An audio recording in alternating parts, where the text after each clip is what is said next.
We are going to look at solving log equations, but this time it uses properties of logs with it. Okay, so if we look at this first equation, notice on this one we have a log equaling a log. Well, there's two ways that we can think about this. The first way is that, well, if we have this log equaling this log, that means that I just need this part to be the same, and then they are equal to each other, right? Because we already have that the logs have the same base. Now notice the base here is unsaid tens, right? So remember, we don't write the 10. That's because our number system is in base tens, so we just drop it because it's one that we use frequently. Just like with square root, we don't write the index of 2. So here I can just drop the logs and then set both things equal to each other. So 4k minus 10 equals 3k plus 7. And then these are equations that we've been solving for years. So we subtract our 3k, so we get k minus 10 equals 7. So then I'm going to add 10, so then we get k equals 17, right? Now, there's another way that we can take a look at this one. I can move this log to the other side. So I would subtract it to the other side. So then I would have log of 4k minus 10 subtract log 3k plus 7 equals 0, right? Because when we subtracted this, it goes to nothing, right? So now we have two logs that are being subtracted. Well, if you remember with your log properties, when you have two logs that are being subtracted, you can condense it into one log, and subtracting goes with dividing. So we're going to do log of 4k minus 10 over 3k plus 7, and that equals 0, right? Well, then the log is by itself. So if the log's by itself, we can undo the log by switching to exponential. Again, this is an unsaid 10, so we do 10 to the 0 equals this fraction. So equals 4k minus 10 over 3k plus 7. Well, anything raised to the 0 power is 1, so we'll get 1 equals 4k minus 10 over 3k plus 7. So we don't want this in the denominator, right, because we're trying to solve for k. So to get it out of the denominator, I'm going to multiply both sides by 3k plus 7.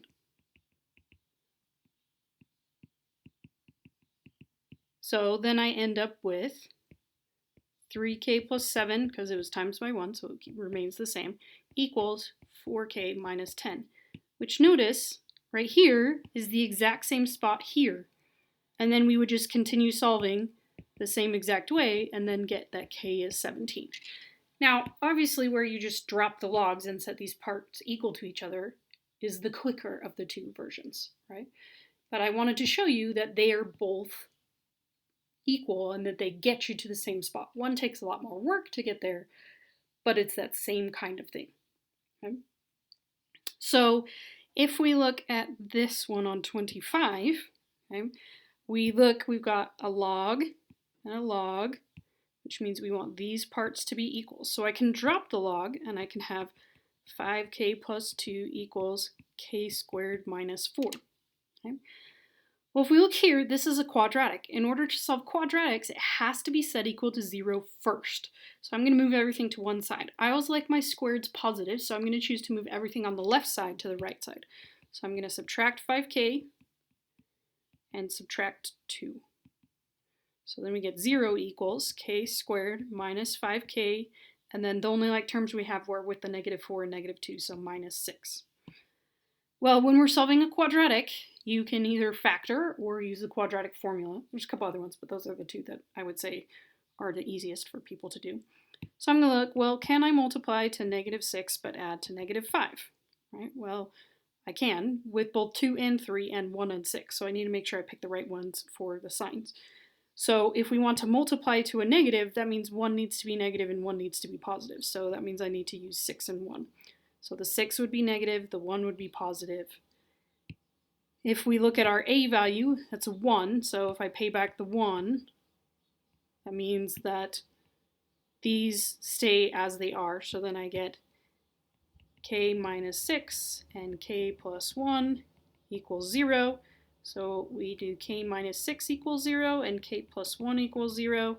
So here we're going to add 6. And then we're going to subtract 1. K is negative 1. Now, When you have a problem like this, you have to check for extraneous solutions. Extraneous, notice the root word is extra.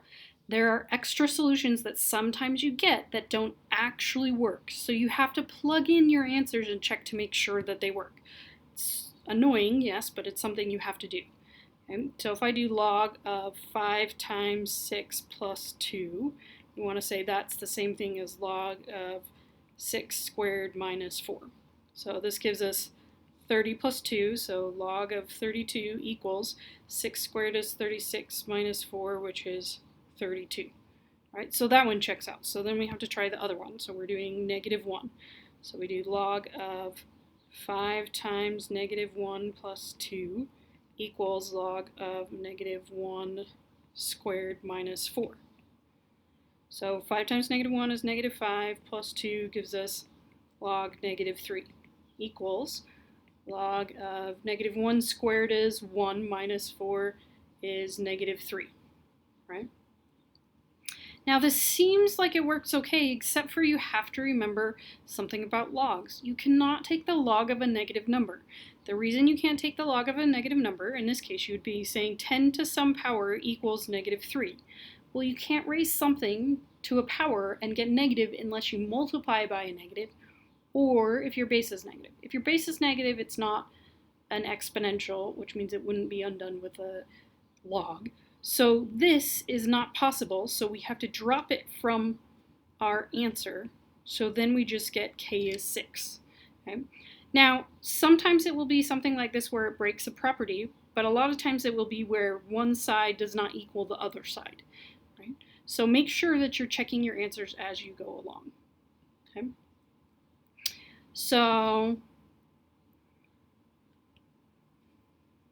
if we look at this one, we would have natural log, we have natural log of this equals natural log of this. Now, I could subtract the natural log to the other side, but we found out that that's the longer way to go. So since both of them are natural logs, we just want the ofs, or the arguments, to be equal to each other. So we do negative 2b minus 3 equals b squared minus 83. Again, this is a quadratic, so I have to set it equal to 0. So I like my squareds positive, so I'm going to move 2b to the other side and 3 to the other side. So then we get 0 equals b squared plus 2b, and then negative 83 plus 3 gives us negative 80. So I'm trying to multiply to negative 80, but add to 2. So 8 and 10, the 2 needs to be positive, so the 10 has to be positive, the 8 has to be negative. We have a 1 in front of the b squared, so then I just get b minus 8 and b plus 10. Now, hopefully you remember when you're solving these, you just take the opposite sign here and the opposite sign here, so you get b is 8 and b is negative 10. Again, you have to check your answer. You're welcome to plug it into the calculator instead of doing it by hand. So if we do that this route, we're going to do negative 2 times 8 minus 3 gives us negative 19. So we have natural log. Somehow I did something weird. So natural log of negative 19 equals, and then if we do 8 squared minus 83, that gives us negative 19. Right? So we have that same problem again, where we can't take the log or the natural log of a negative number. So this can no longer be part of our answer. So if we do negative 2 times by negative 10 minus 3, that gives me natural log of 17. And then we have negative 10 squared minus 83, which gives us 17. So natural log of 17 equals natural log of 17. So that works as an answer. Right? Now, we have other kinds of problems that we can do when we are trying to solve with our properties. So if we look at this one, start here. Let's look at number 29. So these two logs are being added. When you're adding two logs, you can condense it to one log, but do multiplying. So that means I can do log base 7 of x times by x plus 6 equals 1. Well, I'm going to distribute this. So we have log base 7 of x squared plus 6x. I have to put parentheses here. Up here, it was optional to have this set of parentheses because we were multiplying, so it's understood that that's all within inside. When you're adding, you have to put parentheses in order to show that it's inside. So that equals 1. Our log is by itself, so we're going to switch forms. So we have 7 to the first equals x squared plus 6x. So this is quadratic, so I need to move this 7 to the other side. 7 to the first is just 7, so I'm just going to subtract the 7. So then we get x squared plus 6x minus 7 equals 0. So I need to multiply to negative 7, add to 6, so we're going to use 1 and 7. The 7 needs to be positive, the 1 needs to be negative. So we get x minus 1, x plus 7 equals 0. We set each one equal to 0, so we'll get 1 and negative 7. Okay? So if we go back, you have to go back to the original problem, not here. You have to go back to here, the very first problem, before it was condensed. So if we plug in 1, we have log base 7 of 1 plus log base 7 of 1 plus 6 is 7. That should equal 1. Well, if you're thinking in terms of your log, 7 to what power equals 1? Well, that's 0. 7 to what power equals 7? Well, that's 1. So, or you can put it in your calculator, so you end up with 1 equals 1. Great, so 1 checks out. So now we plug in negative 7. So we'll have log base 7 of negative 7 plus log base 7 of negative 7 plus 6 equals 1. So log base 7 of negative 7 plus log base 7 of negative 1 equals 1. Right? But again, we have a problem because those negatives, you cannot take the log of a negative number. Right? So then we have to cross off the negative 7 as part of our answer and only get the 1. Okay? Now, if we look at this one's a little bit different because it's subtracting. So when we're subtracting, that means that you're really dividing when you condense. So we have log base 9 of x minus 5 over 3 equals 1. Well, the log is by itself, so I can undo the log with an exponential. So we do 9 to the first power equals the fraction. Okay? So that gives me 9 equals x minus 5 over 3. Okay? Now remember, this is really, if you think about it, proportions set equal to each other, right? Or ratios set equal to each other, which are proportions. So I can do cross multiply here, or you can just think, well, I want to get rid of dividing by 3, so I would times by 3. So then that would give us 27 equals, those 3's cancel, x minus 5, or when you multiply 9 times 3, that gives us 27, and 1 times x minus 5 is x minus 5. You'll get to the same spot either way. So then we add 5. So then if we do 27 plus 5, then that leaves us with 32. Right. Again, we need to check our answers. So we have log base 9 of 32 minus 5, which is 27, minus log base 9 of 3 equals 1. So 9 to the what equals 27. So there's not a nice power of 9, so I'm just going to put that, excuse me, in my calculator. So if we do log 27 divided by log 9, that gives us 1.5.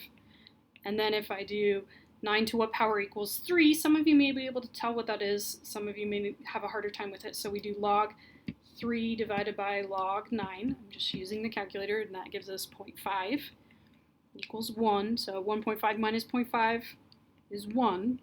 So that checks out. Or you could just literally put the whole thing in the calculator. You put the whole left side in and see if it equals the right side. Okay.